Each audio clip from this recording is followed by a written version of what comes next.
मैंने ऐसा तो कुछ नहीं किया जैसे सब लोगों ने अभी तक बताया है।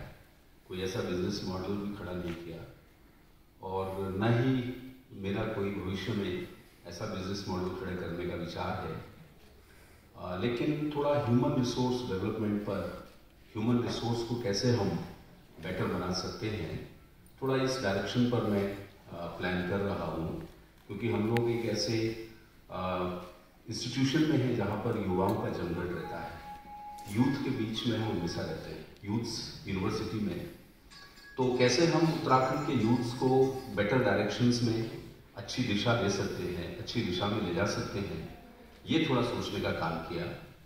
क्योंकि उत्तराखंड पिछले जो लगातार पलायन आयोग की जो रिपोर्ट्स हैं उत्तराखंड की, उन रिपोर्ट्स को जब मैंने देखा है तो उसमें ये देख रहे हैं हम कि एक जो इनकम इनइक्विटी है, यहाँ पर आय में जो एक बहुत बड़ा जो अंतर है कि मैदानों में जो जिले हैं उनकी आय और पहाड़ी जो जिले हैं उनकी आय में जमीन और आसमान का अंतर है। इसी तरह से अगर हम डिपॉपुलेशन जो हो रही है लगातार यहाँ के विलेजेस में, गांव में लोग जो है छोड़ छोड़ करके पलायन कर रहे हैं, माइग्रेट कर रहे हैं, तो कैसे हम इस पॉपुलेशन को, इन लोगों को जोड़ें। गांवासी जी से मुझे प्रेरणा मिली, बहुत बड़ी किताब पढ़ के नहीं मिली। जब उनसे मेरी चर्चा हुई एक दिन, तो गांवासी जी एक ताल में जा रहे थे जो कि जोशीमठ से आगे बिल्कुल बॉर्डर में एक ताल है, और उन्होंने मुझे बताया कि मैं इसलिए जा रहा हूँ कि हमारे जो बॉर्डर्स हैं वो सुरक्षित रहने चाहिए और बॉर्डर्स के जो गांव हैं वो सुरक्षित रहने चाहिए, बॉर्डर्स के गांव में बसावटें होनी चाहिए। नेलोंग वैली में मैं भी जा रहा था, लेकिन मुझे बीच में अपने स्वास्थ्य के कारण वापस आना पड़ा। नेलोंग वैली जैसे बिल्कुल खाली हो गई, जो कि चाइना एग्रेशन के बाद में पूरी वैली जो है खत्म हो गई है। इसी तरह से लगातार बॉर्डर्स से लोग जा रहे हैं, वापस मैदानों की तरफ जा रहे हैं। अगर हम एक प्रश्न ये है, दो प्रश्न मुख्य रहेंगे। एक प्रश्न ये है कि अगर हम बॉर्डर्स के गांव को इस तरह से खाली होते रहेंगे तो निश्चित रूप से हमारा जो पूरा देश है वो सुरक्षित नहीं रहेगा। उत्तराखंड की बात है, तो कैसे हम अपने इन सीमांत गांवों में कुछ रोजगार के साधनों को स्थानीय संसाधनों के आधार पर स्थानीय रोजगार और स्थानीय बाजार तैयार करने का काम करें, ये एक चुनौती है पहले। दूसरा इंपॉर्टेंट बात ये है कि ये अक्सर देखने में आ रहा है कि जो माइग्रेशन के कारण, पलायन के कारण जो हमारे अनेक ऐसे क्षेत्र हैं, अनेक ऐसे एरियाज हैं जिन एरियाज में कि हम लोग जो हैं इंटरनेशनल मार्केट या अंतर्राष्ट्रीय मार्केट या अंतर्राष्ट्रीय बाजार की तरफ जा रहे हैं।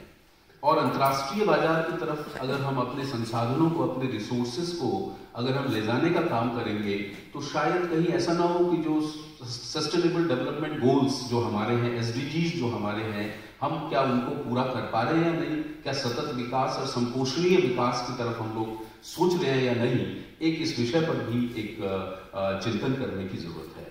ये सब सोचते हुए हमने एक छोटा सा काम किया, बहुत बड़ा काम नहीं, मैं लगातार कर रहा हूँ, लेकिन एक छोटे से काम की बात, जैसे डॉक्टर धर्मोड़ा जी ने बताया, वो अक्सर इस तरह के लोगों को इकट्ठा करते रहते हैं, हम जैसे लोग, और भी बहुत सारे ऐसे एग्जाम्पल्स आएंगे यहाँ पर, और अपने शेयर के लिए कहते हैं। तो मैं एक दिन गांव में गया, मैंने कहा इस गांव की मिट्टी से मैं इतना पढ़ लिख पाया, इतना बड़ा हो पाया, इतने बड़े विश्वविद्यालय में आ पाया, क्या मैं इस मिट्टी के लिए कुछ कर सकता हूँ, अपनी मिट्टी के लिए, गाँव की? तो मैं गया, मातृभूमि की मिट्टी की वजह से मैंने कहा खेती करना है आप लोगों को, खेती करेंगे क्या? मेरे अनुसार करेंगे, जो मैंने पढ़ा है मेरे किताबी ज्ञान के अनुसार करेंगे। तो उन्होंने एक सवाल किया कि यहाँ पर बंदर और सुअर बहुत है, हम खेती नहीं कर सकते। तो पहले ही जो है एक बहुत बड़ा जब बात मेरे सामने आई तो क्या करें, अब कोई नहीं था। लेकिन मैंने पढ़ा था कहीं कि अगर इस तरह की बात हो तो हम क्रॉपिंग पैटर्न को चेंज करें, क्रॉपिंग पैटर्न को चेंज कर सकते हैं, जो हमारा ट्रेडिशनल क्रॉपिंग पैटर्न है उसमें कुछ चेंज ला सकते हैं। तो ट्रेडिशनल क्रॉपिंग पैटर्न को चेंज करने की तरफ मैंने उनको बढ़ाया, और ऑरिगेनो जो पिज्जा का जो मसाला होता है उसके लिए उनको प्रेरणा दी, गांव में किसानों को, और लगभग 88 ऐसी महिला किसान थी जिनको तैयार किया, और उनको कहा कि तुम ऑरिगेनो उगाओ। पहले वो तैयार नहीं हुए पहले, लेकिन फिर जो फूड फ्लैक्स इंडस्ट्री है लाल तप्पड़ में, उनके साथ में मिले हम, उनके साथ में बात की। उन्होंने कहा ठीक है, technological knowledge plus scientific knowledge ये सब हम देंगे फार्मर्स को, आप थोड़ा इनको मोटिवेट करो, इनको तैयार करो। तो हमने वो काम किया, मोटिवेट किया, उनको तैयार किया, और फूड फ्लैक्स इंडस्ट्री के जो एक्सपर्ट्स थे वो आए, उन्होंने खेत में ही लोगों को सिखाया, बोना सिखाया, और बोने के बाद में आज पूरा गांव जो हमारा है 88 जो फैमिलीज हैं वो ऑरेगेनो को उगा रहे हैं, बहुत बेहतर तरीके से उगा रहे हैं। डॉक्टर बुडोला ने भी शायद वहाँ विजिट किया है और उस ऑरेगेनस उगाने से आज उनकी जो आय है लगभग वो 1.25 से 1.5 लाख रुपया प्रति वर्ष जो है वो आज उनकी कैश इनकम जो है वो गांव में हो रही है। उससे मैंने उनसे पूछा, थोड़ा पलायन को रोकने में भी, माइग्रेशन को रोकने में भी उससे मदद मिली और लगातार जो है एक गांव में ही आय वर्धन का कार्यक्रम शुरू हुआ। लेकिन एक चुनौती हमारे सामने आज ये आ रही है कि धीरे धीरे जो क्वालिटी ऑफ प्रोडक्शन वो है वो धीरे धीरे कम हो रहा है, क्वालिटी कम हो रही है। कंपनियों के साथ जुड़ने में एक सबसे बड़ा खतरा यह है कि वो हमेशा क्वालिटी प्रोडक्शन पर ध्यान देंगे। वो आप उस दिन किसान भी नहीं सुनेंगे कि भाई मेरी जमीन में जो है उत्पादन कम हो रहा है, गोबर नहीं पड़ रहा है, मेहनत नहीं हो रही है, ऐसा नहीं। कंपनी उसी दिन आपको छोड़ देगी जिस दिन उसको क्वालिटी प्रोडक्शन नहीं मिलेगा। तो कंपनी के साथ जुड़ने में हमेशा ये भी जरूर ध्यान रखें कि आपको हमेशा और निरंतर जो है क्वालिटी प्रोडक्ट भी देना है।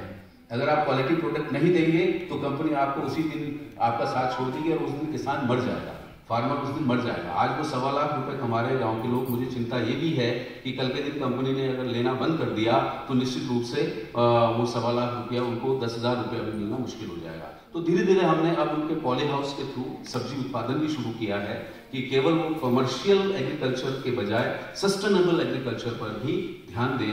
तो हमारा केवल यही है कि उत्तराखंड के यूथ और यंग जनरेशन को हम कैसे मेंटर कर पाए, कैसे उनको राइट डायरेक्शन दे पाएं और नई दिशा की तरफ ले जाएं, इसी तरफ हम लोग सोच रहे हैं और आगे बढ़ रहे हैं। Thank you very much.